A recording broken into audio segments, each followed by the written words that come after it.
Happy birthday to you.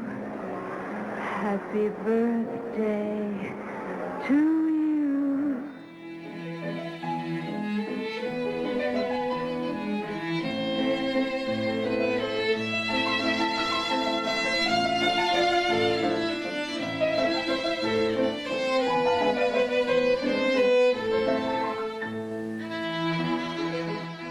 Welcome to Cineversary, a podcast that celebrates a milestone anniversary of a masterful work of cinema. Every month we send happy birthday wishes to a different film currently observing a joyous jubilee, from a 20th all the way up to a 100th anniversary. This, as ever, is your devoted host, Eric Martin, creator of the Cineverse blog and moderator of the weekly Cineverse film discussion group. And hey, if you've just discovered our program, welcome. If you're a regular listener, we are delighted to have you back. 80 years ago, RKO Pictures released the follow-up to Citizen Kane, Orson Welles' debut work that many consider the finest film ever made. Welles' ambition was to top Kane by creating a picture that would visually astound, achieve new dramatic heights, and exceed the lofty expectations many had for his sophomore effort. But mixed reception from audiences during test previews propelled the studio to make drastic changes to the film while Welles was away in Brazil. Consequently, a shortened and thematically compromised version was released that flopped at the box office and damaged Welles' standing in Hollywood. But despite its abbreviated runtime and deviation from the director's intent, Ambersons has come to be regarded as among the greatest movies of all time. For this episode, I had the luck and privilege of being able to interview two outstanding guests. First up is film scholar and Welles expert James Naremore, author of The Magic World of Orson Welles. My talk with James will be followed by a chat with filmmaker Joshua Grossberg, director of the forthcoming documentary The Lost Print, The Making of Orson Welles' The Magnificent Ambersons. Together, James, Joshua, and I will examine why The Magnificent Ambersons remains a cherished cinematic work, why RKO removed 43 minutes from the film and how it significantly altered Welles' vision, and the current search for this elusive lost footage. Lots of great conversation to come, so put aside your concerns for a while, grab a comforting beverage, and join me and my guests as we pay proper homage to The Magnificent Ambersons, originally released on July 10th, 1942. In advance of taking the scenic route on Ambersons' dialogue with my guests, we need to do our due diligence and learn more about the making of this film, and for that task we turn to Wikipedia. The Magnificent Ambersons is a 1942 American period drama written, produced, and directed by Orson Welles. Welles adapted Booth Tarkington's Pulitzer Prize-winning 1918 novel about the declining fortunes of a wealthy Midwestern family and the social changes brought by the automobile age. The film stars Joseph Cotten, Tim Holt, Agnes Moorehead, Dolores Costello, Ann Baxter, and Ray Collins, with Welles himself providing the narration. Welles lost control of the editing of The Magnificent Ambersons to RKO, and the final version released to audiences differed significantly from his rough cut of the film. A reported 43 minutes was trimmed out by the studio, which also shot and substituted a happier ending. Composer Bernard Herrmann insisted his credit be removed when, like the film itself, his score was heavily edited by the studio. Even in the released version, The Magnificent Ambersons is often considered as one of the best films of all time. The movie was nominated for 4 Academy Awards, including Best Picture, and it was added to the National Film Registry of the Library of Congress in 1991. Today, The Magnificent Ambersons earns an 89% fresh rating on Rotten Tomatoes, where its average critical score is 8.6 out of 10. Let's take a horse and carriage ride back in time now and soak in the audio for The Magnificent Ambersons' original theatrical trailer.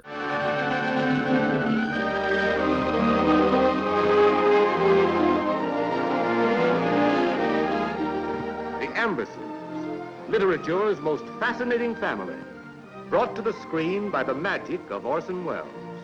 Richard Bennett plays old Major Amberson, tyrannical head of a family that had all the rights of royalty and none of its responsibilities. Dolores Costello returns to the screen with a magnificent portrayal of Isabel, the Major's daughter, who left the man she loved to wed another who was more acceptable. From Citizen Kane, you will remember Agnes Moorehead, plays thin, spinsterish Aunt Fanny, a lonely woman in a house of wealth. No one would guess that Fanny had a secret love. Ray Collins is Uncle Jack, the black sheep of the Ambersons. And Joseph Cotton, who plays Eugene Morgan, the man who came out of the past to find his first love once again. Finally, Isabel's boy, young George, played by Tim Holt, headstrong, impetuous, and arrogant heir to the splendor of the Ambersons. Young George, who hated Eugene Morgan, the man his mother really loved, and stood between their happiness like an avenging angel. Don't you think you should tell George? About us? Yes. You're not wanted in this house, Mr. Morgan. I'm afraid I don't understand. Perhaps you'll understand this. So scandal at last attacked the house of Amberson. Scandal spread by Isabel's own sister. Scandal spread by her own son, who broke into every house in town to make them take back the things they said about his mother. That high and mighty Amberson girl who fell in love just once too often. The Magnificent Ambersons brings you many of the Mercury players you first saw in Citizen Kane. It brings you Orson Welles as commentator, director, and producer of a truly distinguished and exciting motion picture.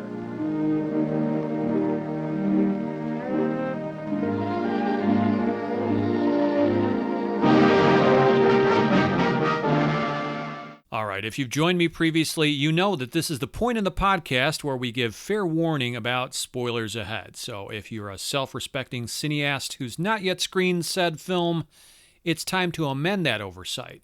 Otherwise, you might risk a scolding from Georgie Minifer. Oh, look here. Don't do that. Now that the Wells Appreciation Society is back at full strength, let's commence with the episode.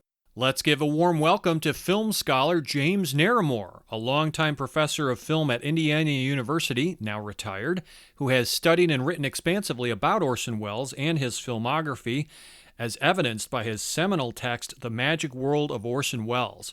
Among his other books are More Than Night, Film Noir and Its Contexts, Acting in the Cinema, and An Invention Without a Future, Essays on Cinema. You can also hear Jim's voice on the Blu-ray and DVD audio commentaries for The Magnificent Ambersons, Citizen Kane, Touch of Evil, and Mr. Arkadin. Jim, so glad you are aboard for this episode of Cineversary. Thanks ever so much for gracing us with your presence and your expertise. Thank you very much. So let's get into this. It is the 80th birthday, thereabouts, of The Magnificent Ambersons, and all the more reason to celebrate this milestone.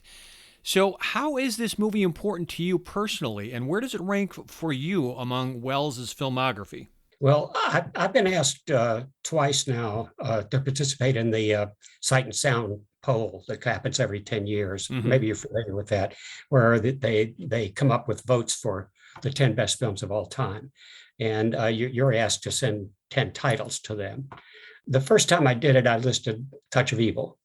And the second time, which I just did, I listed Citizen Kane, but that was only because I didn't want Kane to fall any further in the rankings. But I left a note saying that I could just as well have said The Magnificent Ambersons.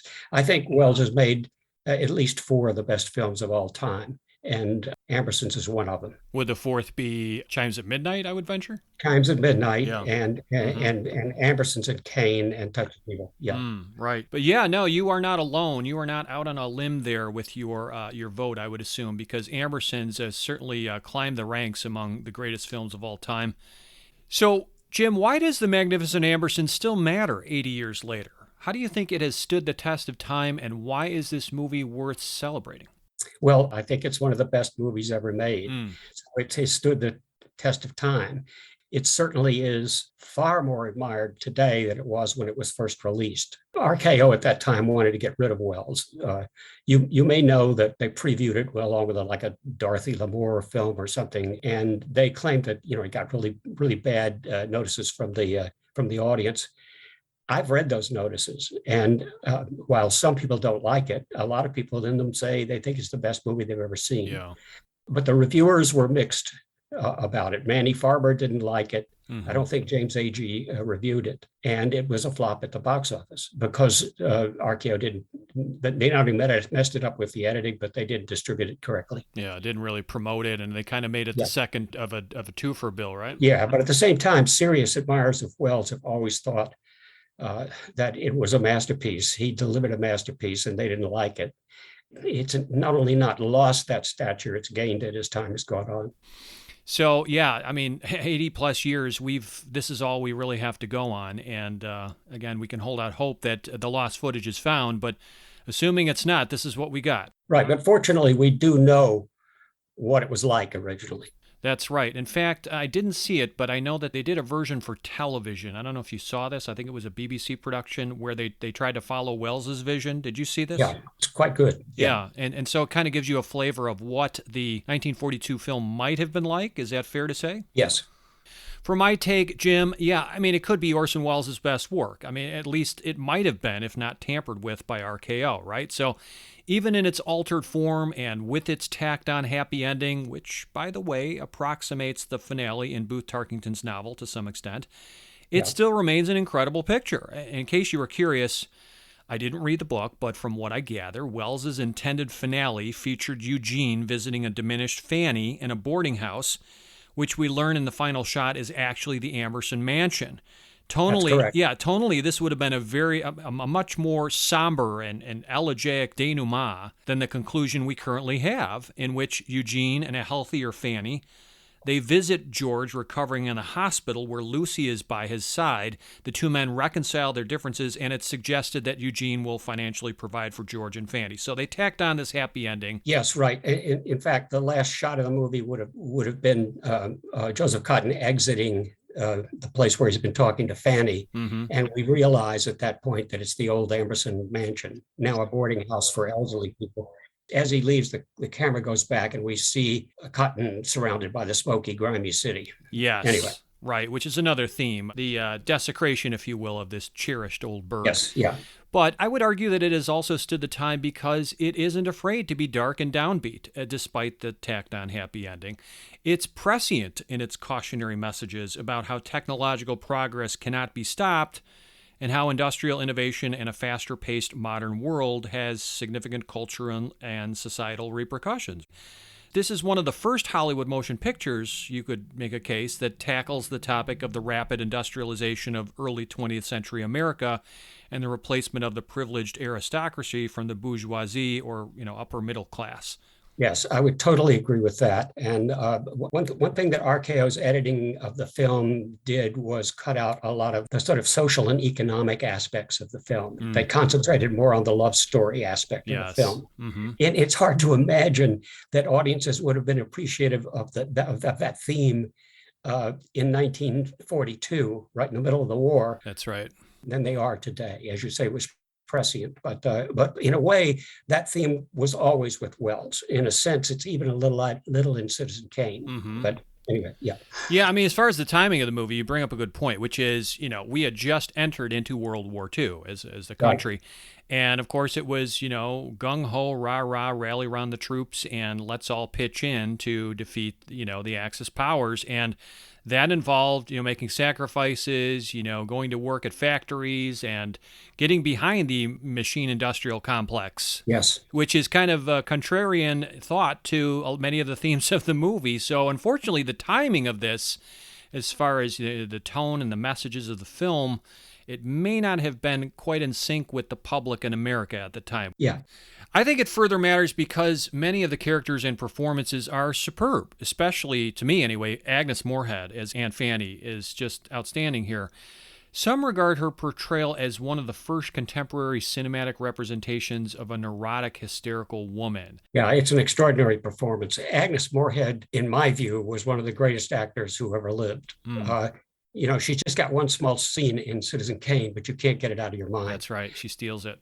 In this film, she's just indelible. The character she plays, Fanny Minifer, we need to keep in mind is a Minifer, not an Amberson. She's the sister of Wilbur Minifer.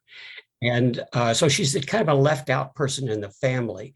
She's also a little more kind of middle class, and though this doesn't come through with the edit, a little more frugal and puritanical.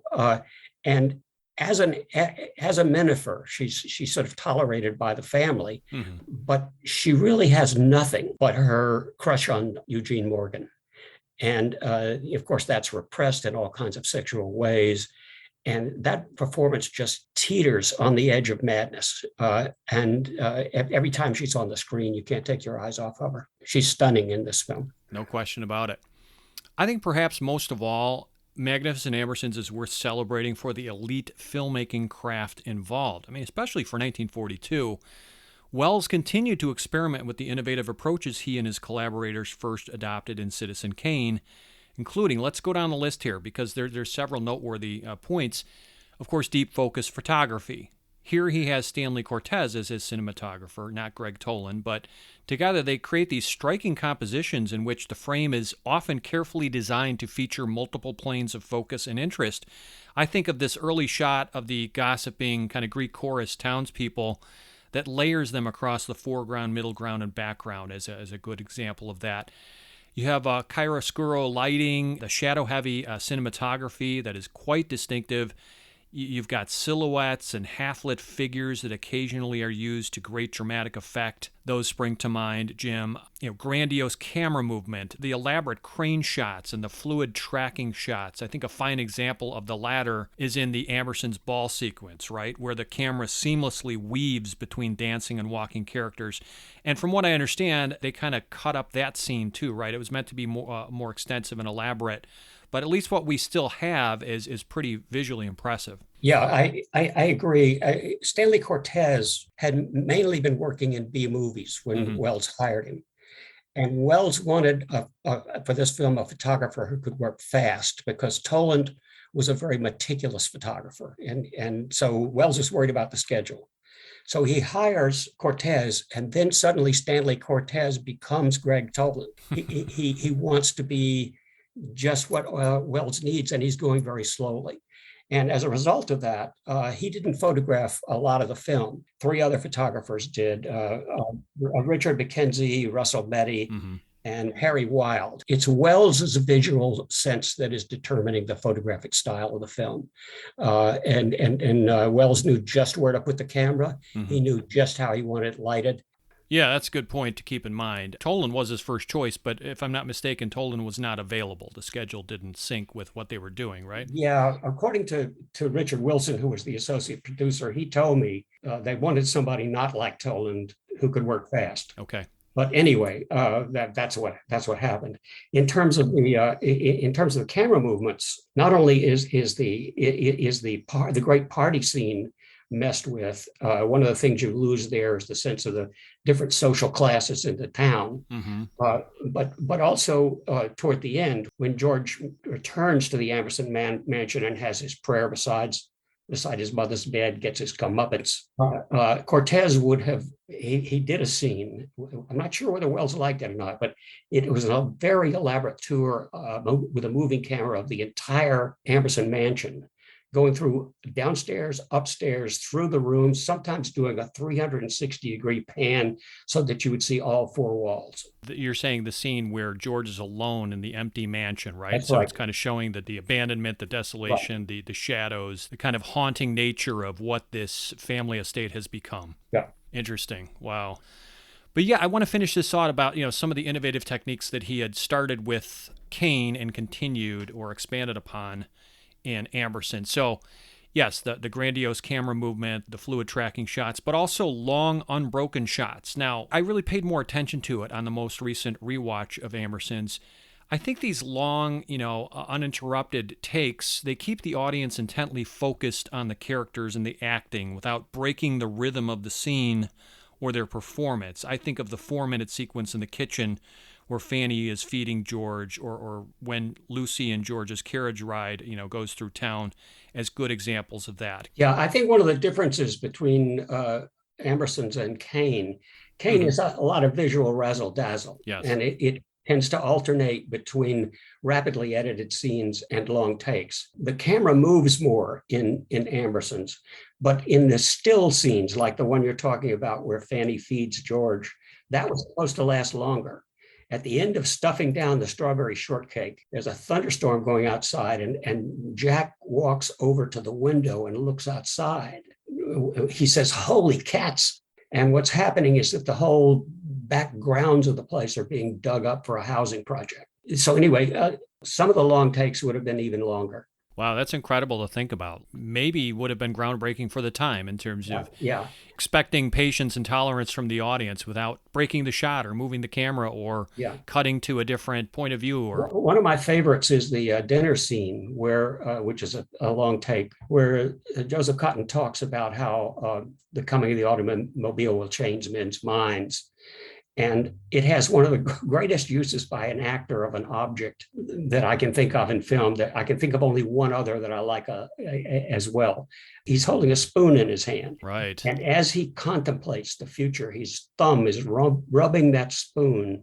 And you get the feeling that while he is a representative of the future, he's a little worried about it. It's a nice touch. Yeah, absolutely. I'm going to venture to guess what that other movie actor is. Is it Brando in On the Waterfront? Yeah, the famous glove scene there. But the one I was going to mention Mm-hmm. was Peter Sellers in Dr. Strangelove, Ah, okay. where he's talking to Sterling Hayden about how he was in a Japanese prisoner camp.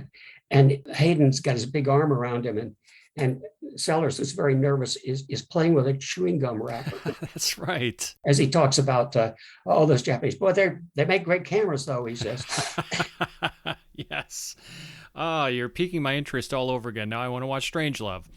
Anyway, 6 Degrees of Separation. But a few other innovative things to take note of. This film, as in Kane, you've got a very sophisticated sound design. I mean, this is evidenced by like the overlapping dialogue. You can notice some variations in volume based on the speaker's location to the camera, echo effects, things like that. Are there other examples of the sound design sophistication that spring to mind for you? For me, the most interesting one is the sleigh ride in the snow. Okay. The character starts singing The Man Who Broke the Bank at Monte Carlo. The relation between Herman's music and the sound effects, the puttering car, if you listen to that sometime, it's a remarkable piece of sound editing. When Fanny is talking to George in the hallway of the mansion early in the film, she's shadowed. There's a kind of a peacock shadow behind her head, and they're talking, and she gets louder, and they're both arguing with each other. And Uncle Jack, you hear him down the hallway saying, "Will you please be quiet? Mm-hmm. I'm going to move to a hotel."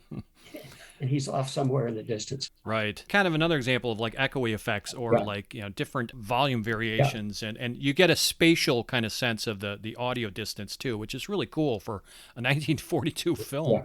A couple others that really are top of mind here as far as innovative effects or filmmaking approaches.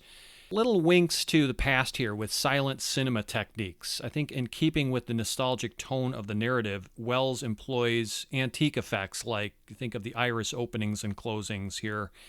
And in the prologue, you have a gauzy lens with blurred corners of the frame, and that harkens back to the look of silent movies and even vintage photographs. It's meant to be kind of wistful, nostalgic in terms of a visual approach. It is pretty interesting and effective. And then I was really struck by the creative end credits. Instead of using traditional text or a screen crawl or something like that, Wells verbally recognizes the cast and the crew, and he presents shots of the actors' faces looking at the camera. And I can't recall another film that closes in this manner. Can you? I mean, was this the first time something like that had been done? Citizen Kane ends with running through the cast. Yes. But if I remember correctly, all of the shots of the cast at the end are lines that the actors speak. That's right. And so they are from the film. Here, it's more like portrait shots. And these were done, apart from the film. But the combination of that, where they're actually looking at the lens, so breaking the fourth wall, and footage not used in the movie, as well as the verbal crediting. Yeah. I don't know if that combination had ever been done before. I don't know. It's what... in Wells's mind, it was like a curtain call at the end of a play. Yeah, that makes sense. It's curtain call credits. And this is the only movie in which Wells, except The Other Side of the Wind, in which Wells doesn't act. Of course, he just serves as the narrator. And I love the shot at the end of the microphone. I'm Orson Welles, and the microphone boom goes. Yeah, you're absolutely right. Yeah, he also he makes the credits entertaining. It used to be when I was a kid and went to the movie, when the credits come on, I'd get up and walk out. But the audience sticks around for these. And he shows the machinery. One of the people who was tremendously important for Wells at RKO is a man named Vernon Walker, who Okay. did the kind of shots where you can combine two images and make them look like one. Yeah, composited images. Yeah, yeah, yeah. He shows the apparatus when he mentions Vernon Walker's name. Yes, that is very, very interesting, especially for an early 40s film Yeah. where, like you said, it's like they don't show how the sausage is made very often. So, and yes, to your point of a moment ago, yes, this is the sole movie Wells helmed in which he doesn't appear on screen. It's only his narrating voice that can be heard. I've maintained this with other guests where we've talked about Wells. I think his greatest talent, bar none, was his voice. His famously booming baritone. Here it kind of takes a back seat, and it's a more subdued vocalization in which his cadence, his timbre, his tone combine to convey kind of a pensive and restrained omniscience. So it's not, I mean, he could have come across as very bombastic with, his voice here and really tried to capture the audience in a grandiose way, but he doesn't. And I think that it's appropriate for the tone of the film, especially the nostalgic feel in the beginning. And you don't hear his voice throughout the movie. It's not like it's incessantly narrated. That's right. It's mainly at the beginning. Right. But it is very effective, and you know immediately that it's Wells. I'm sure in the day people knew that Of course, he was very famous on the radio. So that's correct. Yeah, Voice of the Shadow and everything else. And he does just a wonderfully sensitive reading of Tarkington. Those words come from Tarkington's novel. Yes. Just to finish this thought, and then I want to get into more about what you learned in researching and writing about Wells. I want to read you a quote here. This is by Jay Hoberman from The Village Voice. He said that the film language in Ambersons is more fluid and adept than Kane's. The expressionist lighting is more rigorously modulated. The astonishingly choreographed Christmas ball that serves to introduce the major characters is arguably the greatest set piece of Wells's career. The highly rehearsed ensemble is sensational. Not even Kane made more effective use of dramatic sound. Again, and with greater subtlety, there are Wells's trademark overlapping dialogue, his construction of oral deep space, a brooding Bernard Herrmann score, and the clever deployment of a naturalistic Greek chorus. Most remarkable, however, is the voice. The movie is haunted by Wells's voice, by his youth, and by a sense of a lost America that he would never again visit, and mainly by its own lost possibilities. I agree with all of that, but I would say that it seems to me that Ambersons is Wells's most personal film. It not only uses a theme that recurs in his films, but it has to do very much with his own lost youth in the Midwest. What Wells said was that Eugene Morgan was based on his father, Dick Wells. Mm-hmm. And people have scoffed at that. They say, oh, don't be silly. Tarkington couldn't possibly have known Dick Wells, but Tarkington did know Dick Wells. Dick Wells had a hotel in Grand Decatur, Illinois, where Tarkington probably had dinner. So I wouldn't be surprised if Dick Wells weren't in Tarkington's mind when he wrote the novel. And that idea, it's a sentimentalized, a nostalgia, but it's also critical of that past. But Wells was again and again, his films have to do with time, with a lost time, a decline. The magic of the first part of the film makes you really regret that. It's an interesting point about his father and maybe some relations to the author there and how that would have tied in thematically to the movie or what Wells was trying to do. I'd love to talk to you more here about themes in a moment, but first I just want to delve a little bit with you into some noteworthy things maybe you learned in researching and writing about Ambersons and about Wells for that matter, that maybe you'd like to share with the listeners here. So when you took a deeper dive and you really studied the movie and the director, what were some things that you learned that you were fascinated by? Well, my book on Wells consists of, I think, two things: close readings of the films. So when I was writing the book, I was looking at the films over and over again, trying to be sort of detailed about them. I did do a lot of research. I know, for example, that the ball, the big ball at the beginning of the film used 3 sound stages, about 9,000 items of decor. Wow. And one of the lost things there is the fluidity of the camera movement because the RKO cut into it a lot. But it's important that the camera move from one scene to another, because it's like touring the belly of a whale. I mean, you want to get a sense of the hugeness and the substantialness of the Amberson world. And that design is so marvelous. It's ridiculous in many ways. It's a kind of a kitsch Xanadu, which is already a kitsch place. I learned some production details like that. Okay. Yeah, anything else just in terms of overall composite picture of Wells and his work here that you came away maybe impressed by or had a different take after researching, studying more intently? I don't think my research fundamentally changed my attitude about the film. Okay. It gave me some insight into some details. Sure. I would agree with Hoberman and also Francois Truffaut, who said that Wells, as director of Ambersons, was trying to teach the director of Citizen Kane a lesson.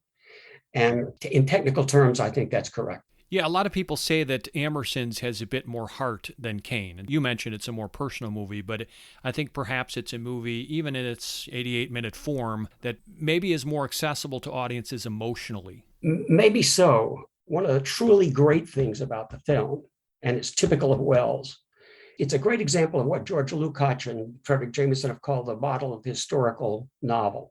And the best historical novels involve a conflict between a dominant form of society and a newly emergent different form of society. The characters are situated along those lines. And during the thing, the emergent world, takes over. But the narrative doesn't take sides. I think we sympathize with Eugene Morgan, but he's a representative of something the film is criticizing. That's true. And I think we sympathize in some ways with the Ambersons, but in some ways they are ridiculous, and the film is criticizing them too. So it involves a much more mature audience. It needs an audience that realizes this is not going to give you the standard effects of melodrama. Yeah, well said. What is it about Wells as an artist, or as a human being for that matter, that continues to fascinate you? Why is he still such a subject of intrigue for you and so many other scholars? Well, for me, I never met Wells. A lot of the other scholars did meet Wells. So I can't speak to him as a person. He certainly had his flaws, but I have always admired his politics. I think those politics are really part of what makes his art great. I think people don't realize it in Ambersons because of the way the movie is cut. Kane is very obviously a political movie. Ambersons is less in your face about it, but it's important.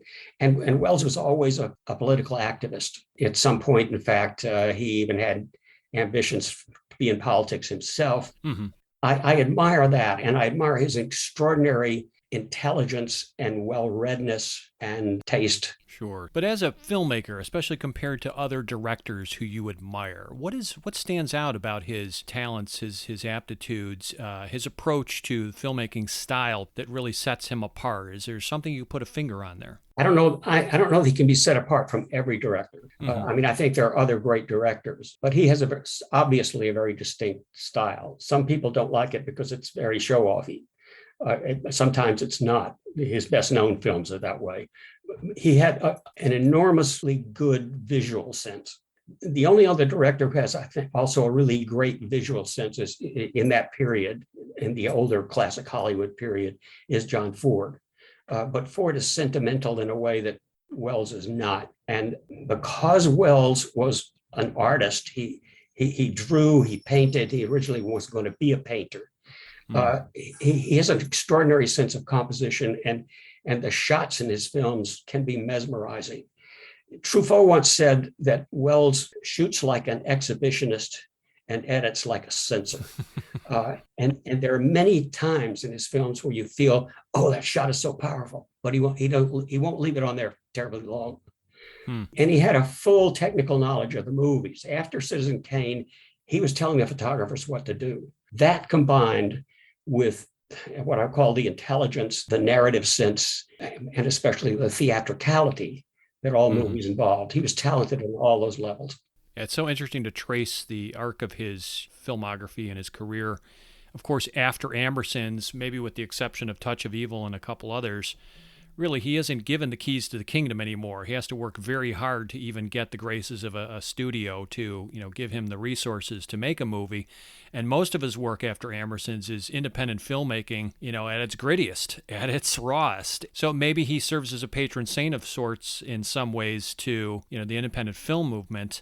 But it's just interesting how Ambersons is the demarcation line for how his career changes afterward. Right. Yeah. In both Touch of Evil and The Lady from Shanghai, and even in The Stranger, he has the benefit of the studio technology in Hollywood. Yeah. So he can do some remarkable things with that. Afterwards, he has to do it himself. And he is a pioneer of what we think of today as independent art cinema. He began doing this in the 1950s with films like Othello. And he would act and make money acting and then stick it into the film that he was trying to make. But he was an independent art film director before there was an infrastructure of theaters and distribution systems for that kind of cinema. If he were alive today and had the benefit of digital cameras and all the paraphernalia that an independent filmmaker has, I almost weep to think of what he could do with all that stuff. Yeah, it's a tantalizing thought, no question. I want to delve briefly into films or filmmakers that might have been influenced by Ambersons in its wake. It's possible that Hitchcock's Shadow of a Doubt, which was released a year later, took a thematic cue or two from Magnificent Ambersons, at least in how it depicts the dark truths that fester inside a beloved small town. Others cite Luchino Visconti's equally nostalgic The Leopard as a work inspired by Ambersons. Now, I've not seen that, but it has been brought up in the research I gathered. If you look at Wes Anderson's The Royal Tenenbaums, that seems to be kind of a natural inheritor to an Ambersons-like vibe and feel to some extent. You think about the characters in the story, or even the title, The Royal Tenenbaums, it seems to take a cue from Ambersons. And we talked about that. There was a 3-hour cable version of Ambersons shown in 2002 that followed Wells's shooting script. And I think that's a testament to the allure of the lost cut of the film. And then Wells himself revisited Ambersons' class conflict and glory-fading themes in his later Chimes at Midnight. So maybe there's a bit of a through line there. Can you think of any other examples of directors, movies, or otherwise that might have been influenced by this film? There is one film that specifically alludes to Ambersons, and it's Peter Bogdanovich's The Last Picture Show. The last scene in The Last Picture Show is Bogdanovich's version of the lost last scene in Ambersons. I never thought about it that way. Yeah, wow. You have Cloris Leachman and Timothy Bottoms? Yeah, Timothy Bottoms, right. And they're sitting in a kitchen of a kind of a drab house, and they're talking about the events we've seen. And it's a kind of a sad ending. And in the background is a record player that's playing a song in the background. And that's exactly the way the conversation between Eugene and Fanny worked in Ambersons. There was a record playing in the background, an old joke record from vaudeville called Two Black Crows. And, Bogdanovich knew that, and he specifically nodded to Ambersons there. Okay, it's time to dig into messages, themes, or morals explored in Ambersons. Now, I've got a laundry list of possibilities here I'd love to explore with you, but I first want to hear what you have to say. So what rises to the surface for you as far as a message or a theme, Jim? Well, I think I've already indicated that time is a big issue in the film. Even the ball scene where Eugene comes in and he's dancing with Dolores Costello, and he says, there aren't any times but new times, and they're doing kind of a ragtime dancing forward. And then George and Lucy step in, and George says, I don't want to have an ordinary job. I want to be a yachtsman. They dance backward. That's right. And the whole conversation at the party is about memories, times, how things change with time. Even the blocking of the film, there's a kind of an instability or change that emphasizes that. And for Wells, I think that was a very deeply important theme. He's very much interested in this idea of time changing people and affecting people. For me, that's the guiding theme of the film. In terms of morality, I don't know. In terms of politics, I think he's, as we've just said, offering a critique both of the old foolish aristocracy and of the dangers of the new modern world, which is going to be, and this is what was lost in the cutting a lot, I think. The old world was the one, prosperity came from land, cattle, things like that.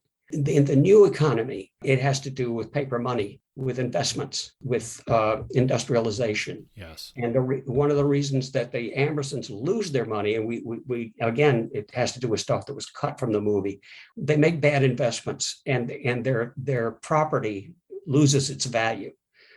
Whereas Eugene Morgan has been in the East for a while, and he's made smart investments. Mm-hmm. and he prospers. But it is that change from high capitalism, from a kind of a more, I don't know, agricultural thing. By the way, Tarkington's novel is based on a specific place in Indianapolis. It's called Woodruff Place. I've been there. Today, it looks like a kind of a funky, semi-bohemian neighborhood. But at the time, that's where the richest people in town lived. Okay. Tarkington wrote part of the novel there. Yeah, that's fascinating stuff. I completely agree with your thematic reading of the film. I'd like to extrapolate on it a bit. I think, to me, it stands out so clearly that time and progress cannot be halted.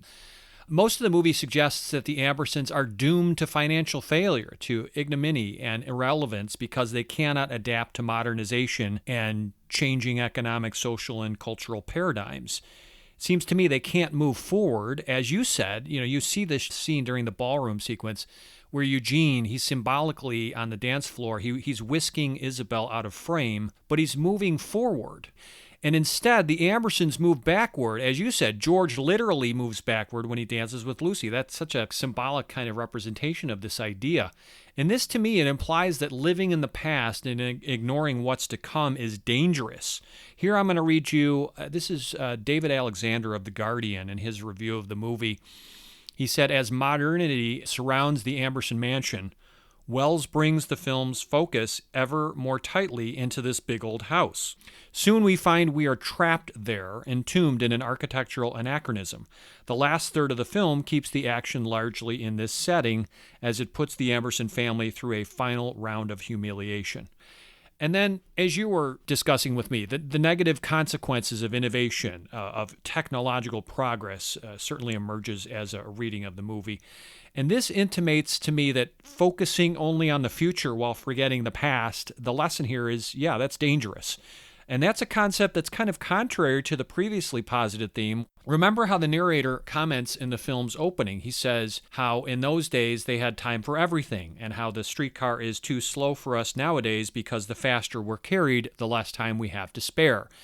And I think these remarks are prophetic because nowadays, despite all our high-tech rapid advancements designed to make life more efficient and easy, we seem to have less time than ever, Jim, right? Yeah.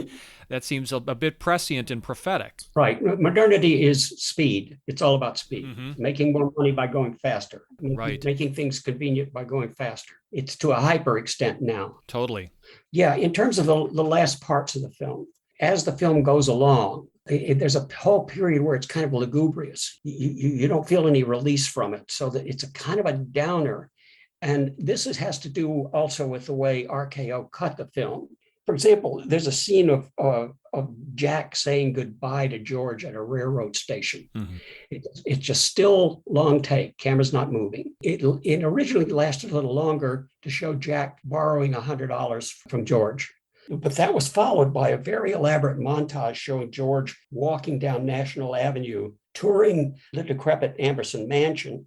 And that scene was going to be followed by Fanny's hysteria in the kitchen. Oh, that would have flowed so much better, everything you're describing. And then came the slowly paced conversation between Eugene and Lucy in their garden. So in other words, the structure of the film was affected when they did the cutting. Totally, yeah. I just want to quote briefly Eugene, what he says after George's insult about automobiles being a useless nuisance. Yeah.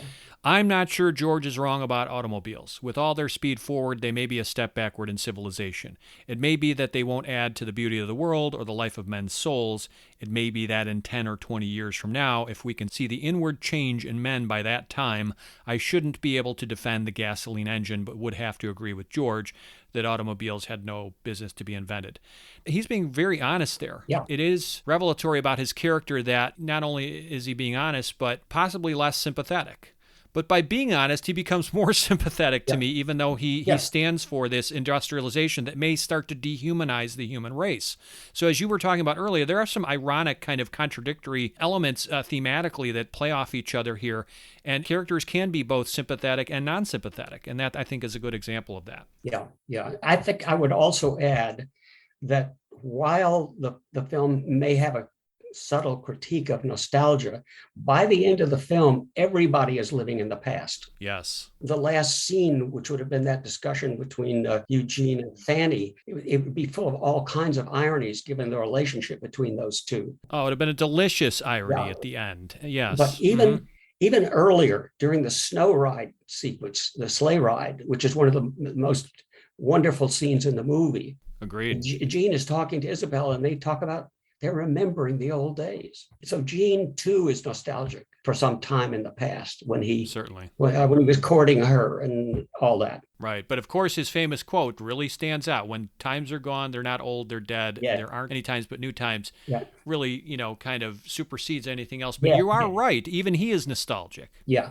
And so a couple other themes here. Tragedy and misfortune certainly rise to the top here. This is the tale of a downfall of a respected blue blood American family, as well as the unsettling transformation of a location from a beloved, quaint hometown to an unsightly, modern, and mechanized city where past cherished charms, they've kind of been swept away, right? And so it's also a story of romantic catastrophe in which a good man is prevented from marrying his true love, a spoiled offspring is jilted by the woman of his affection, a meddling spinster doesn't get the man of her dreams, at least until the tacked-on happy ending. But and then, like a classic Greek tragedy, there is a Greek chorus of sorts in the form of the gossiping townsfolk we see. So misfortune, tragedy, certainly, stands out as a thematic possibility here. You can't deny that this is a redemption story to some extent. I mean, George is finally humbled in the end. He's forced to work for a living. He's found kneeling in prayer for forgiveness for his actions. And to me, anyway, that makes him a more sympathetic character by the conclusion. But yes, poetic justice has been served, has it not, in the form of an automobile accident that sends him to the hospital. And I think that this cosmic reprimand, combined with his mea culpa, maybe it means that he's now worthy of being absolved by Eugene and loved by Lucy. At least maybe that's what the studio intended by recutting this film here. So I assume Wells's vision, he is not reunited with Lucy. Is that fair to say?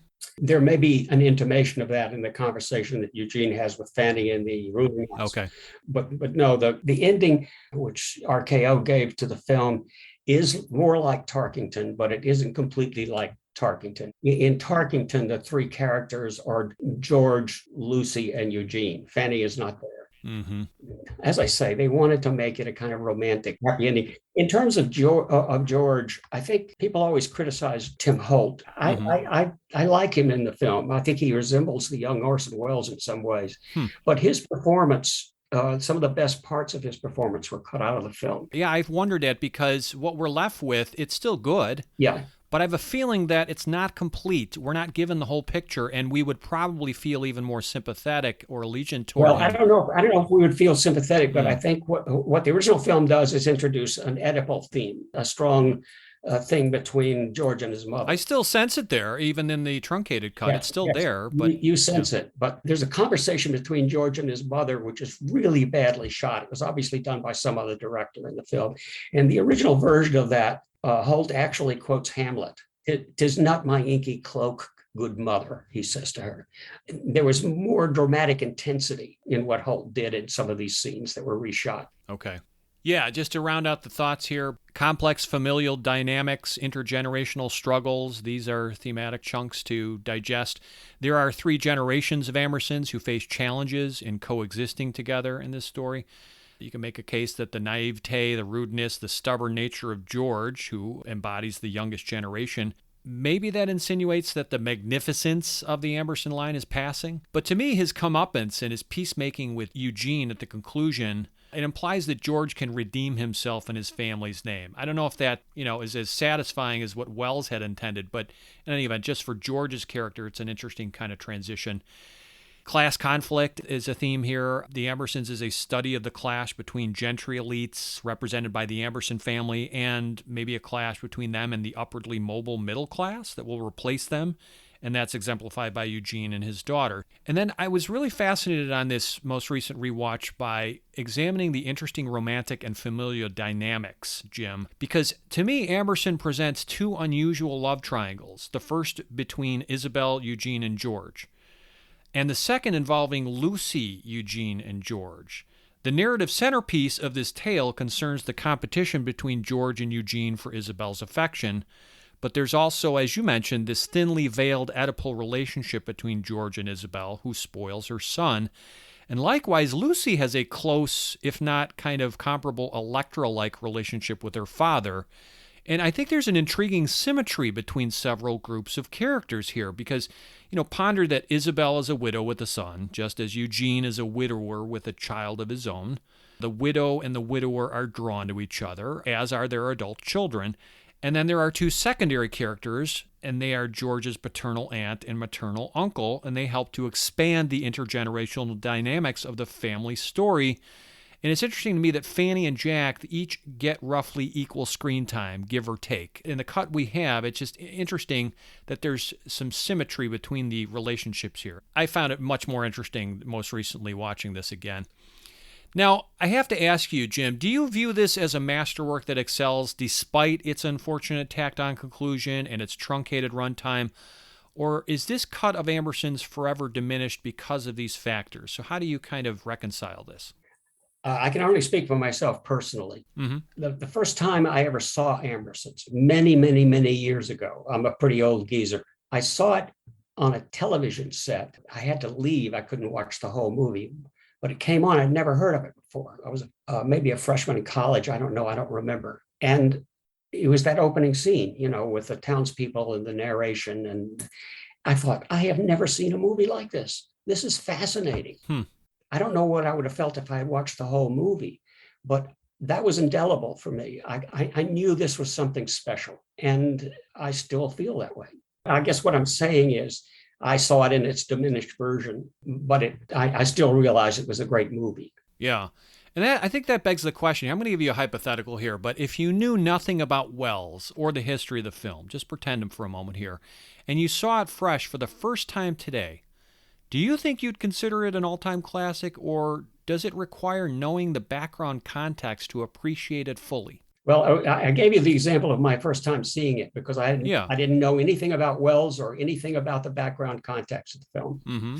Well, I guess I knew something about Wells. When I was a kid, I used to be a magician, and I knew that Wells was a magician. So I was interested in Wells. I have always liked the film, and maybe other people haven't. I think knowing how it was butchered is important because you can really appreciate what a huge blow this was for Wells. I think this was maybe the most wounding event in his entire career. I guess the question, it kind of supposes if you were to recommend this to somebody who knows very little about Wells, had never seen Ambersons, does it require an explanation? Does it require that context given in terms of how the movie was truncated and butchered? If you didn't say anything to the friend you recommended it to, perhaps the friend may not appreciate it as fully. I think it's fair to say, but I'm not sure I would go into a long discussion about how the film was butchered. I would just want them to see the film. You don't want to lose them, right? They don't want to get I just want them to watch the movie and see what they think. But I think it's still a pretty powerful film, even in this version. Yeah, we're on the same page here. This is an 80th birthday celebration, Jim, and it's customary to give presents on birthdays, except I always say in every episode that it's the fans who continue to get the gifts. So, Jim, what is the Magnificent Ambersons' greatest gift to viewers? I think implicitly we've already answered that question. I mean, it is one of the most brilliantly directed and acted and shaped discussions of a historical moment that we have in the movies. And I think the fact that it was deeply personal for Wells still comes across. I think his fondness for it does. But the film is there. That's the gift. It exists, and that could be more than enough as a gift. Mm-hmm. But if you ask me, here's my answer to the question, Jim. I think the film's greatest gift is that it demonstrates, even 80 years later, that tremendous talent, creativity, ingenuity, artistry, it can't be denied. Is Ambersons a blemished magnum opus because roughly 1/3 of its footage is missing? Yes. Would the narrative flow better and the character arcs feel more complete if Wells's intended cut survived? Most certainly. Would many of us regard Ambersons as a work equal to or greater than Kane if the missing 43 minutes were put back in? Quite possibly. But as it stands, the uneven existing version remains a monumental achievement to me because of the undeniable quality permeating every frame. Even in this compromised form, the movie is simply too good to fail, I think. And thanks to the exceptional skills of its collaborators, that bears true. The 88-minute version that survives isn't merely better than no version at all. It's better than the vast majority of motion pictures, period. And that's more than good enough for me. Even if I go to my grave never laying eyes on that elusive lost footage, we'll at least have this cut, and I'm happy with it. So, Jim, are you working on anything new that you'd like listeners to know about, such as a forthcoming book, maybe a documentary appearance, or speaking engagement? Well, I just finished writing a book that's published by Oxford. It came out a couple of months ago. It's about Cary Grant, and it's a discussion of Grant as an actor. And what's the title of the book? It's called Some Versions of Cary Grant. It's kind of close readings of 11 films that he was in. And I'm really talking about him as a really important movie star and artist. Just before that, I did a thing for the BFI with those little BFI classics. I don't know if you've ever seen those books. Sure. I did that on one of my favorite movies, A Letter from an Unknown Woman, the Maxwell Fools movie. Okay. And right now, the BFI has asked me to revise and expand my book about Stanley Kubrick. Okay. I'm doing that. It'll be a revised, corrected, expanded version of the book. The book is called On Kubrick. And then my wife and I have long wanted to collaborate. She's a great authority on Brazil and Portugal and has written expansively about a lot of things. But we are hoping to collaborate on a book about the Portuguese film director, Pedro Costa. He deserves a book-length study that's really good, I think, and that's what we're hoping to do. Wow, very intriguing. And how about audio commentaries? Any more coming up that you can spill the beans on? No. Unfortunately, they haven't asked me lately. Jonathan Rosenbaum and I think the last one we did was a track on Citizen Kane. So yeah, no, I really like when you two team up. Good chemistry there. So hopefully they'll be coming out with maybe The Trial or something else, and they'll look you two up. Yeah. We'll look forward to those things. So thanks for giving us a heads up on some things you're working on. And Jim, I just want to personally thank you again for taking the time to talk with us here on the Magnificent Ambersons, and wish you well, good health, and good movie watching. The same to you, Eric.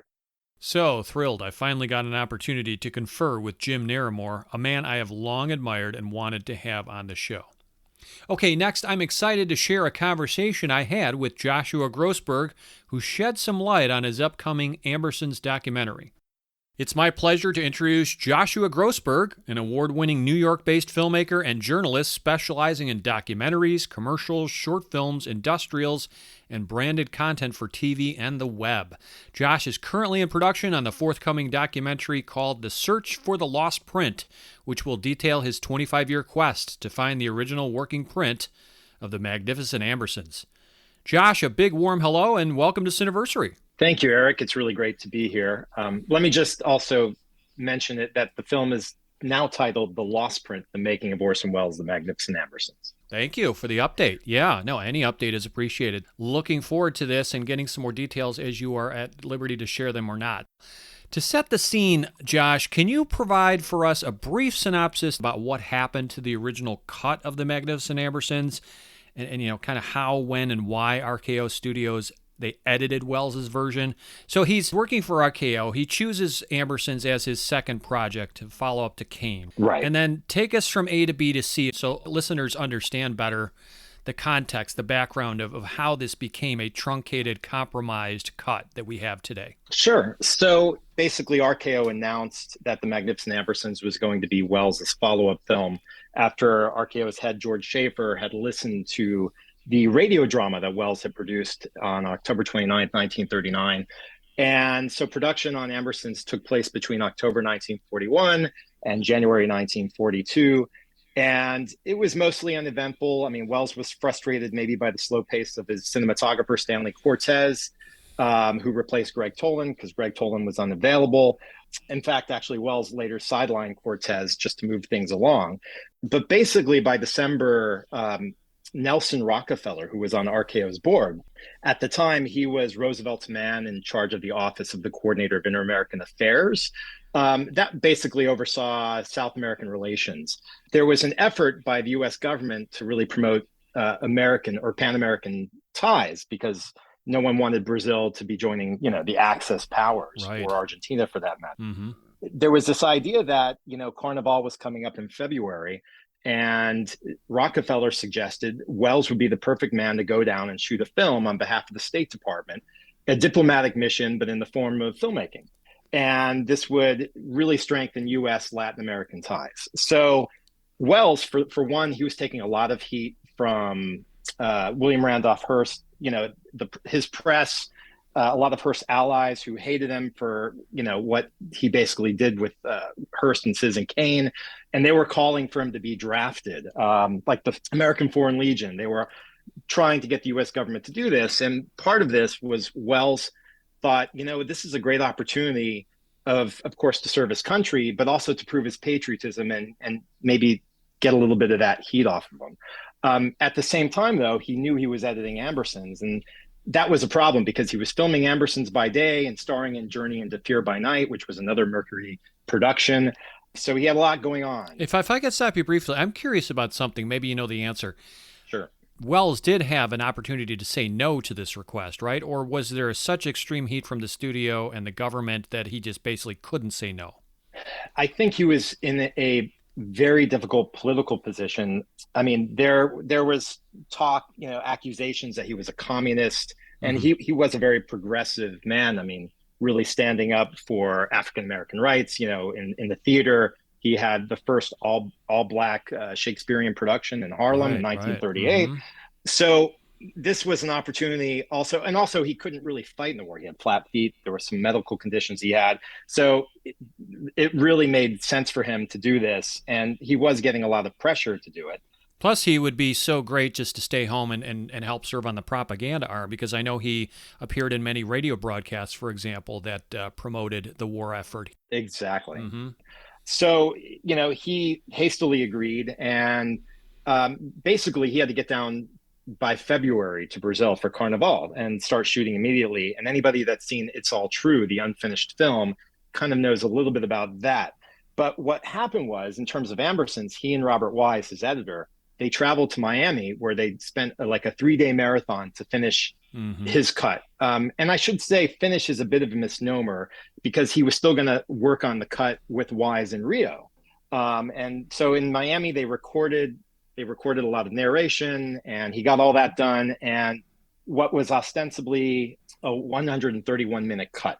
And then he got on the plane and flew down to Rio, and then Wise went back to LA. But unfortunately, Wise was not able to go to Rio because of wartime restrictions. That was a real problem. Right. And so essentially, Wise on March 11th sent a print down to Wells. And this print was what they finished in Miami of the original 131 minutes. What I'll say from here forward is the 131, or the original version. Of course, again, he didn't quite finish it. He was still going to work on it. But it's important for listeners to know that 131-minute Holy Grail version was approved by Wells. Even though he had to make some trims he might not have liked, he still had final cut on that cut. Yeah, exactly. Yeah. And I will point out that, under his contract, he didn't have director's cut on this, because to get the budget, he basically had to give that up. He didn't have final cut like he did on Citizen Kane, but he very much had approval in terms of the cut that was going to be screened as part of previews. Okay. Now, what happened, and where things take a disastrous turn, was on March 17th, RKO decides to screen a version of the cut in Pomona, and then on March 19th in Pasadena. And that first Pomona preview was just a catastrophe, according to Robert Wise and RKO. And again, just so we're clear, that preview cut was the 131-minute cut. There weren't different versions of the film that existed to this point. It was just that cut, correct? Not necessarily. There was some material that Wise removed from the cut at the last minute. Interesting. And okay. But basically, the stuff that people were shown, first of all, they're showing a film, a slow burn Chekhovian drama, after a musical, a raucous musical called The Fleet's Inn. And to imagine, it's a mostly young audience. They need to get away from the war. They're seeing this musical, and then suddenly you're getting a very slow burn, very artistic drama. I mean, for Hollywood at the time, it was just, you're not really used to seeing this kind of film. It was so well crafted, and it's from the man who did Citizen Kane, but it's also about this American family at the turn of the century And it's an indictment about the automobile and progress. So to these folks, it's like it felt out of step with America, which was mobilizing its industry for war, right? Yeah, good point, right? So, and anyway, what ended up happening was Wise put some of the stuff he took out back into the cut, and they screened it in Pasadena, and that was a little bit better. And by the way, the preview cards in the first test screening weren't as terrible as people make it out to be. There was a number of people that said it was a masterpiece, one of the greatest films they ever saw. But to be fair, Wise did see a lot of people walk out. He said in droves. But we all know test screenings are not the most reliable predictor of how a film will do, certainly. Right. So anyway, at this point, RKO goes into panic mode because they have a lot riding on this. The film was budgeted at $853,000. It went over budget just by a little bit, really not as much, no differently than like, say, Gunga Din. But in reality, they ordered Wise to cut the film down. And so that ultimate like 131-minute cut that Wells had finished was now being truncated, and new scenes had to be rewritten by the studio. Now, if I could take you back 1 second, you said they ordered Wise to do it. Why didn't they order Wells directly, or was Wise just basically a conduit between the two? Wise effectively answered to the studio, and there was another guy named Jack Moss, who was Wells's business manager. He was there essentially to look after Wells's interests. Unfortunately, this is a tough thing because Wells was not able to be there to fight for his vision of the film. Mm-hmm. He's communicating by cable while he's working 20 hours a day shooting It's All True in the carnival sequence. Right. He can't juggle all this, and he's doing his best. He sent pages upon pages of suggested edits upon learning of this preview, which, by the way, he didn't authorize because the film wasn't ready for test screenings yet. Mm-hmm. But George Schaefer wanted to get the film out for Easter. So you have this problem whereby he's trying to save the picture from thousands of miles away. And Jack Moss, for that matter, Cy Enfield, who would later go on to become a notable Hollywood director, he was working as an assistant to Wells at the time. He was at the Mercury office, and he actually saw Wells's pages of cables in terms of suggested edits, and he saw Jack Moss throw that paper into the trash can. Ugh. Wells was essentially ignored, even by his own man. And that's the real crime of it, is he didn't really get a chance to at least to put his, I guess, genius to use in terms of, all right, there's a problem. How can I fix it, but still adhere to my vision? And so what ended up happening was RKO and Wise basically figured out a way to truncate certain scenes. And so they brought in Freddie Fleck, the assistant director, and basically reshot some of those scenes, including a very tonally awkward, upbeat ending, like the classic Hollywood ending. And as you can imagine, you're watching a slow Chekhovian type drama about the dissolution of this aristocratic American family. And then suddenly there's this happy ending piled on top. And it just was disjointed. Yeah, non sequitur. The whole Act 3 just really... It's not what Wells's vision was, although the first two acts really did capture what he was doing and, for the most part, leave what he did untouched. Although it's also important for listeners to know it's not just that ending that is so abrupt and awkward and out of place. There were 43 minutes, give or take, that were trimmed out.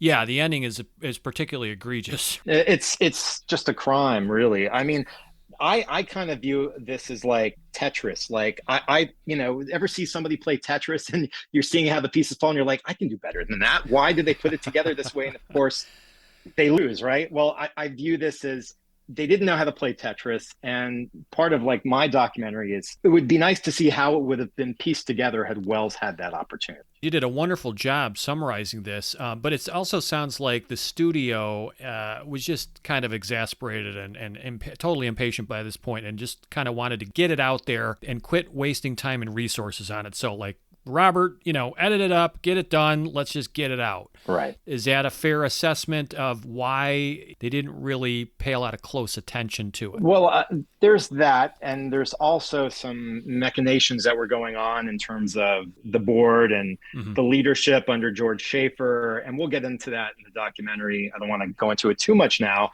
But Orson Welles was also a bit of a scapegoat in all of this and an excuse for regime change. And that's a fascinating story. Yeah, I can't wait to watch and learn more about that in your forthcoming doc. So yeah, thank you. Masterful job of just kind of getting us up to speed here, Josh. Thanks so much. Sure. So what can you tell us without, giving away the farm on your documentary content, but what do we know about the 43 minutes that were trimmed out? Are there any other exciting things in the 43 minutes that are lost that you would be salivating over to see? Sure. Well, let me start with probably the biggest technical loss in the missing 43 minutes that we don't have is the full continuous 10-minute one take. This was an extraordinary feat of technical ingenuity.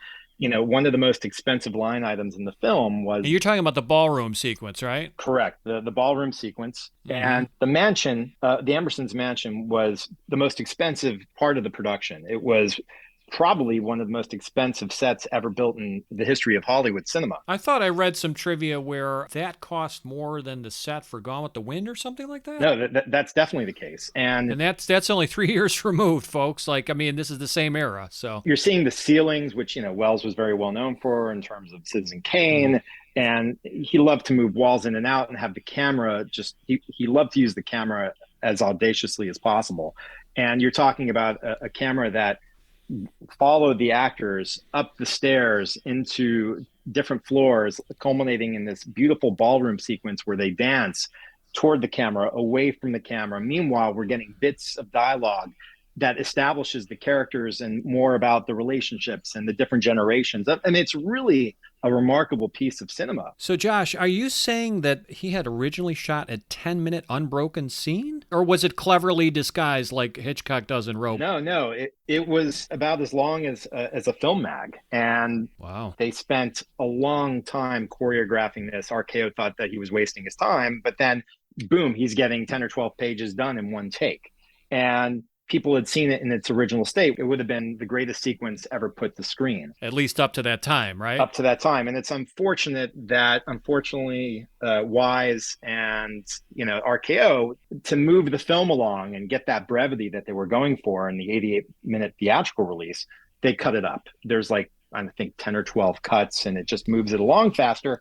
But really, you're missing the artistry, the beauty, which really would have immersed you in that world even more. So on a technical, pure cinephile level, that's what I want to see, of course. Oh, that sounds like a worse crime than the ending that was butchered. I mean, everybody's in love with, say, Touch of Evil in the opening shot, but this was, times 10. But on another level, on a thematic level, I think what's important, you and Jim talked about the boarding house ending a little bit, but thematically, a lot of what was cut out in that 43 minutes was about the themes that are pertinent to the film, which is the idea of, modernity overwhelming this sort of romantic 19th century agrarian past and destroying it.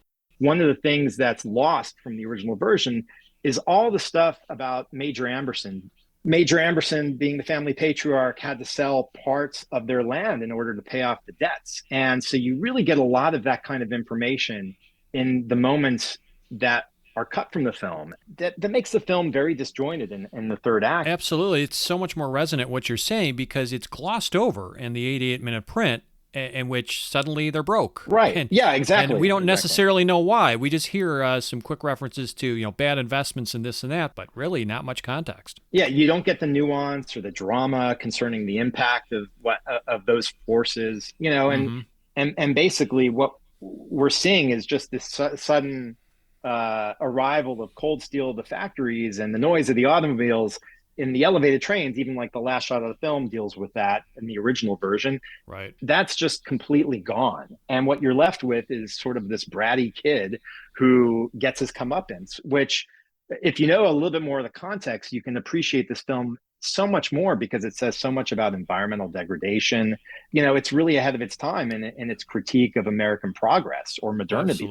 Absolutely. Right. And I know that Jim was passionate in his assessment of how, the studio basically, in its efforts to cut this up, really primarily focused on the love story angle at the expense of all these other themes that you and he were talking about. Right. I mean, the only other filmmaker making any sort of critique like this in a mainstream film at the time was maybe Charlie Chaplin, in modern times. I mean, that's just how radical a vision, Wells was presenting. And it's really remarkable. Yeah, so that's a good kind of A to B. But now, why did so many people believe that the cut footage, the 131-minute print, survived and could possibly be found in Brazil? Obviously, Wells was in Brazil. We get that. But why have they believed that this cut still exists? That's a great question. And I think partly, everyone loves a good adventure story, right? And there's something mysterious about this missing lost work of art. And really, for one, there's no evidence that the print was truly destroyed. There's no record that said this person was here and we definitely, burned it, we threw it in the water, whatever. But what's the proof that it did exist, though? Was it just anecdotal kind of evidence, or do we actually have a paper trail that shows that those tins of film arrived in Brazil? I will go into that in the doc, but Okay. I can say that there is records pertaining to that. Mm-hmm. But basically, I think a lot of people find it hard that RKO would just sort of nilly-willy go and destroy the footage of a master filmmaker. This is Orson Welles, but we have to remember that back in that time, it was fairly standard to get rid of excess film that never made the final release. And so studios routinely ordered it. They weren't sitting around thinking, oh, let's hold on to it in case we want to make Blade Runner the ultimate cut or Zack Snyder's the Snyder cut. You know what I mean? So when studio, it just wasn't in their even scope to think that it might be useful one day. Do you think that they also adopted a vitriolic attitude toward Wells, even his own studios, where let's screw this guy over, let's actually destroy his leftover footage here? I don't necessarily think that's the case. Okay. I think it's more, they did get into some legal tussles, which we'll go into in the film, but I think it's just business, it's just business, Sonny, as they say in The Godfather. But anyway, look, the other hope that it could be found is because other films have been. We look at Metropolis, a version of Metropolis that was 30 minutes longer than the release was found in an Argentine museum. We're talking South America. You're looking at The Passion of Joan of Arc, the original Carl Dreyer cut was found in an insane asylum in Denmark, I believe. So even Too Much Johnson, which was recently found, that very early Wells film. Right. In 2008 in an Italian warehouse. So yeah, I think that's why people feel that way. So why and how did you personally decide to begin searching for the lost footage from the Magnificent Ambersons and create a documentary to trace this effort? So get us up to speed on how and when you began this. Now, according to your bio that I read, it's been a 25-year plus kind of odyssey for you. So does it really go back that far? It does. If you can believe it, to 1994, I was a student at Northwestern University, and in my dorm, a film mentor of mine who was the associate master named Rich Johnson, who unfortunately is no longer with us. And he was just brilliant. And he would screen all these wonderful classics, and he screened Ambersons. And I have to admit that the first time I saw it, I was like, I just don't see why this is what you're seeing. He really thought it was a masterpiece. But then I watched it again, and we got to talking, and he told me a story about the making, and I understood a little bit more of the context. And I started looking into it. And as it so happened, I had been on a cruise the summer before and met all these Brazilians, and my roommate and I had talked about going to Brazil and just traveling around. And I said, you know what, I'm just going to look into this idea of this lost print. And I happened to be working at Jersey Films that summer. I was an intern. That was Danny DeVito's company. And a woman that worked there had worked on It's All True. And so I called her up. Her name was Joelle Bentalila. And she put me in touch with Bill Crone, the co-director of It's All True. And Bill was very kind, and he gave me the number of a Brazilian filmmaker named Rogério Gonzerla. Rogério had done a number of biographical films on Wells.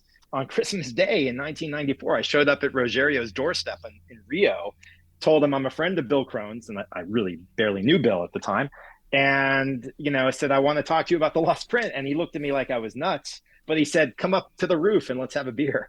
And so we sat on the roof till like 4 a.m. or 3 a.m. and drank beers and talked film and talked Wells. And by the end of it, he said, I want you to stay with me. I have an idea. I think we should look into this. And so I stayed about another week in Rio, and he took me around to all the sites where Wells had filmed and, filmed the Carnival and It's All True. And it was really amazing. Rogério, who unfortunately is also no longer with us, was a brilliant, brilliant filmmaker. It was a real honor. And at that point, we met with a friend of his, this archivist named Michelle. And Michelle had claimed, and I was shocked, and so was Rogério for that matter. Michelle had claimed to have seen canisters belonging to Wells in the late 50s or early 60s in an archive. And that it's possible it could have been Ambersons. And I looked at Rogerio because I'm like, is this guy putting us on? But Rogerio said that, he's known Michelle a long time. And this was something that I think Michelle was serious about. And so he actually had given us the names of several collectors to look up. And so part of the leads that I have in this documentary and this film is about me exploring these leads and some others that we've found since, putting us on the trail of the lost prince. Amazing. Talk about passion for your art. I mean, you followed your desire for all these decades now. Let me add one thing, though. Go ahead. When I got back to Chicago, I did try and make this film years earlier. I applied for grant after grant after grant, but it back then, this was pre-internet. There was no Kickstarter, and it was near impossible. But the story has just stayed with me, and I've been interviewed over the years about it. And finally had the opportunity over the past couple of years after The Other Side of the Wind premiered on Netflix, there was renewed interest. And that's where TCM came aboard and sponsored my expedition last fall to Brazil to hunt for the script. Fantastic. Yeah, absolutely. So is there anything else you can share? I know that you're trying to keep a lid on what exactly you might have found or not found. I get that the documentary is imminent and forthcoming here. Mm-hmm. But is there anything you could share with the listeners about your search or the forthcoming doc that we would love to know about? For example, do we know of a release date yet? How will listeners be able to watch it? And what can they expect to learn in watching the documentary? Yeah, I mean, at the moment, I really can't say much, but we're excited to finish up the documentary, and Wells fans and cinephiles in due course will be interested to hear what we found. Trust me. Like, I'm definitely pleased to say, though, we recently brought aboard French producer Alain Girard, who executive produced The March of the Penguins. He's just come aboard, and we have a lot of interest in Europe for this film as well. Obviously Wells was very popular in France and Spain and Italy.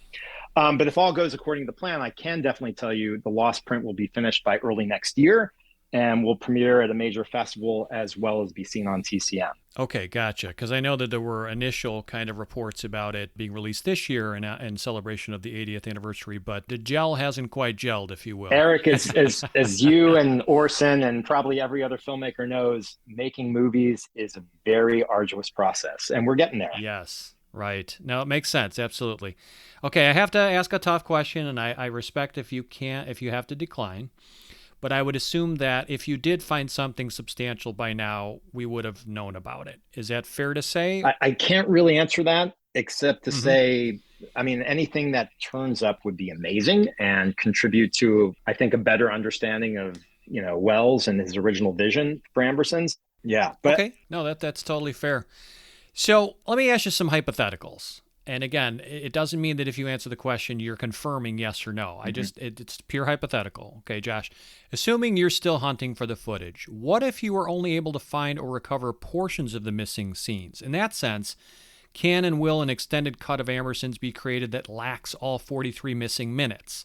So have you thought about the possibility that, wow, I might find something, but maybe I only find snippets or portions that can be actually restored or recovered, in which case I guess something is better than nothing, I would assume the answer would be, right? Let me put it this way. What's the meaning of Rosebud? I mean, whether or not we present new footage, my team, we've been conducting this amazing investigation, and at a minimum, we're going to tell you the fate of the 131. Yes. And, I mean, as cinephiles know, making a documentary, we're also reconstructing a classic film and, let alone restoring one that could take time as well. But absolutely, as I said, I expect by middle of next year, you guys will see the result. Right.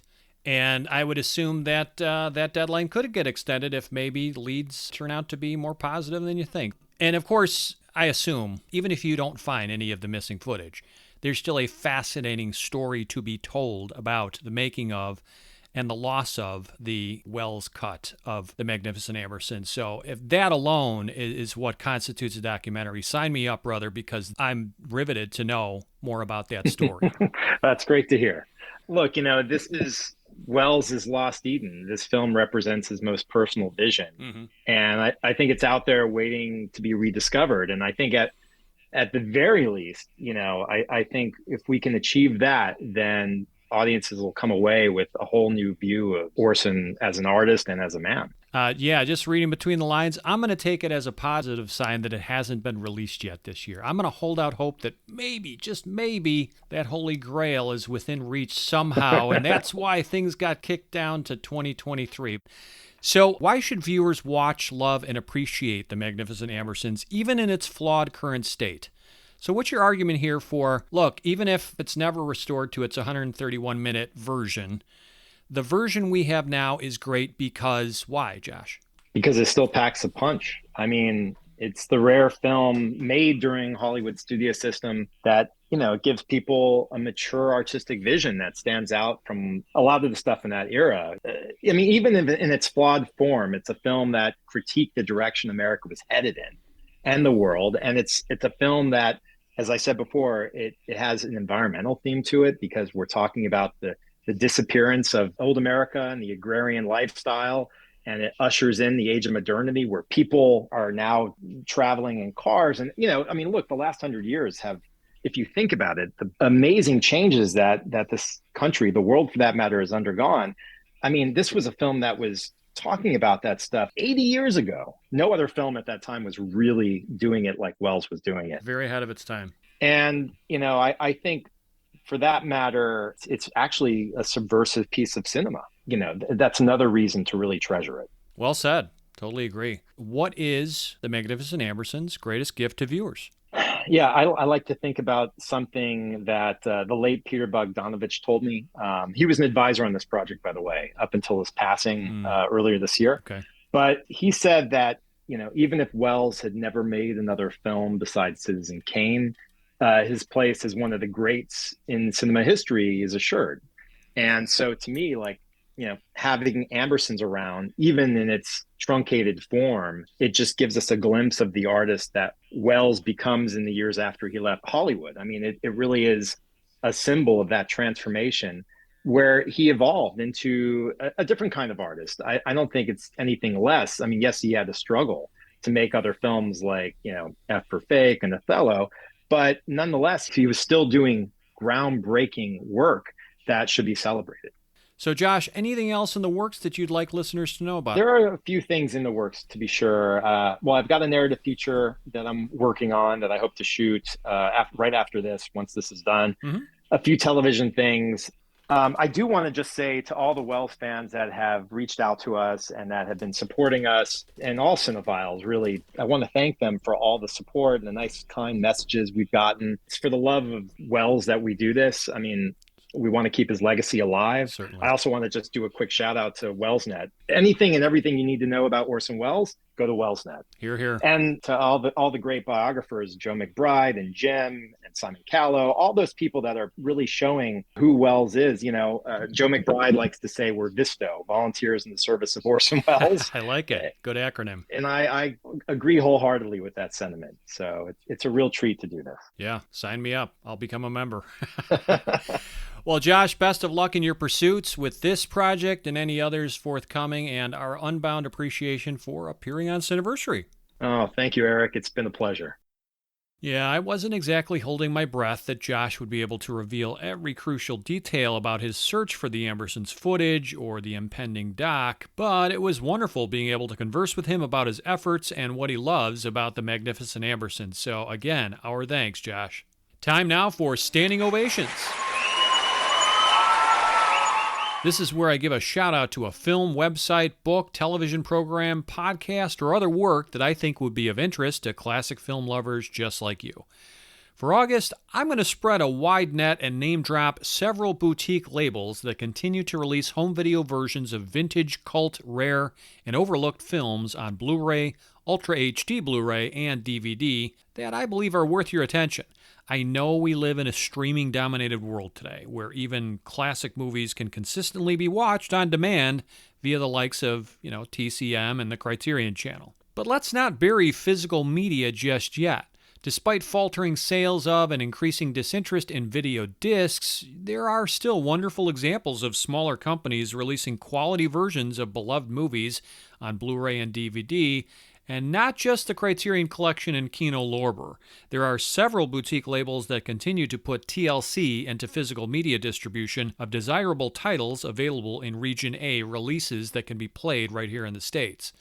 So in case you weren't aware, let me bring to your attention first the efforts of Shout Factory, which has a vast library of films it issues and reissues. 4K collectors in particular will appreciate Shout's recent special editions of The Last Detail, Army of Darkness, Platoon, Child's Play, JFK, and the Cat People remake.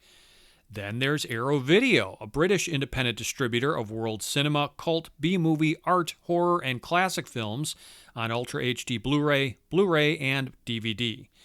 This is another great example of the little engine that could.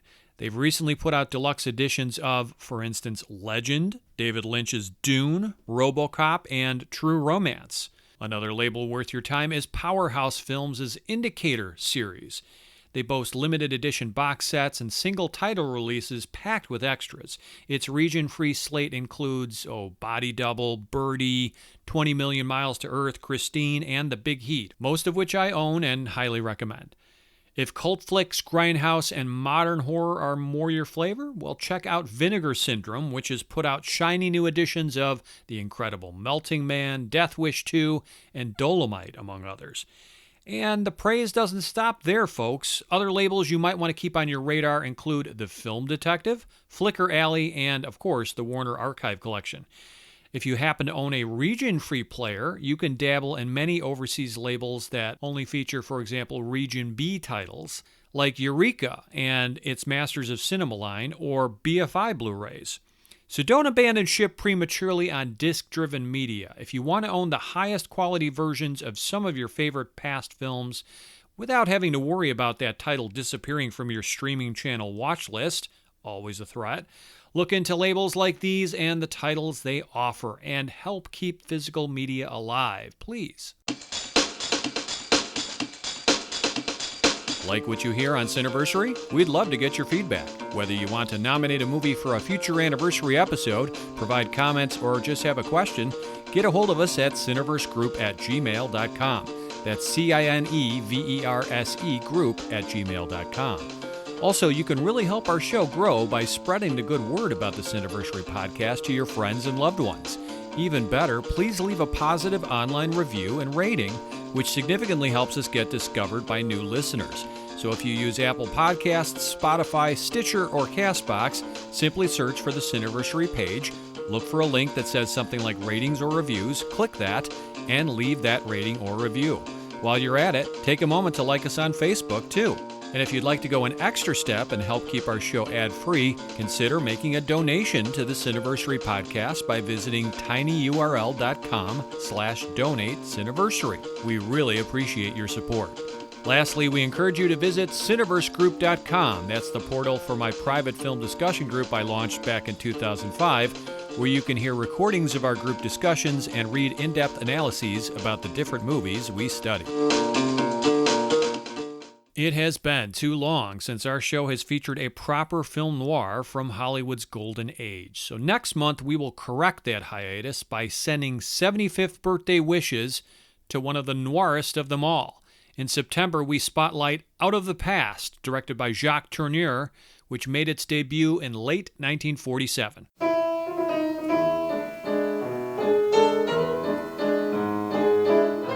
Until next time, this is your humble host, Eric Martin, reminding you to butter up that popcorn, live a big screen surround sound life, and cherish those classic movies, because they are not getting older, they're getting more magnificent. Thanks as ever for giving us a listen.